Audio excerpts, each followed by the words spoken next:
लाडकी बहीण योजना सुरू केली, त्यामुळे आता लाडका भाऊ योजना सुरू करा या मागणीसाठी भंडारा जिल्ह्याच्या लाखांदूर तालुक्याच्या करांडला गावातील जयप्रकाश भांडारकर या तरुणाने रस्त्यावर उभे राहून हातात लाडका भाऊ योजनेचा फलक घेत अनोखा आंदोलन केला आहे। मध्य प्रदेश राज्याच्या धर्तीवर महाराष्ट्र ही 1 जुलै 2024 पासून मुख्यमंत्री लाडकी बहीण योजना सुरू केली आहे। लाडक्या बहिणींनी योजनेचा फॉर्म भरायला देखील मोठी गर्दी केली आहे। त्यामुळे आम्ही तुमचं काय बिघडवलं? मी देखील एक अल्पभूधारक शेतकऱ्याचा मुलगा आहे।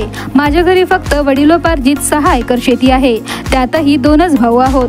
आम्हाला लाडकी बहीण नाही, तर दुसरीकडे शेतकऱ्याच्या मुलाला लोक लग्नासाठी मुलगी द्यायला कुणी तयार नाही। त्यामुळे मुख्यमंत्री साहेब, आम्हा तरुणांसाठी तरी लाडका भाऊ योजना सुरू करा, आम्ही तुमचे मतदार नाही का? अशी हाक भंडारा जिल्ह्याच्या लाखांदूर तालुक्याच्या करांडला गावातील जयप्रकाश भांडारकर या तरुणाने रस्त्यावर उभे राहून हातात लाडका भाऊ योजना सुरू करा असे फलक घेत अनोखा आंदोलन केलं आहे।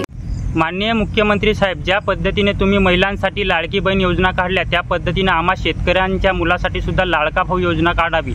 मी एक भात उत्पादक शेतकरी असून माझ्याकडे 7 एकर भाताची शेती आहे, तरी सुद्धा आम्हा शेतकऱ्याच्या मुलांना कोणीच लग्नासाठी मुलगी द्यायला तयार नाही। ज्या पद्धतीने तुम्ही महिलांना लाडकी बहीण समजता, त्या पद्धतीने आम्हा शेतकऱ्याच्या मुलांना सुद्धा लाडका भाऊ समजा आणि आम्हा सर्व शेतकऱ्यांच्या मुलासाठी लाडका भाऊ योजना काढा, जेणेकरून या योजनेचा आम्हा सर्व शेतकऱ्याच्या मुलांना आयुष्यात खूप लाभ होईल, अशी महाराष्ट्राचे लाडके मुख्यमंत्री एकनाथ शिंदे यांना माझी नम्र विनंती आहे।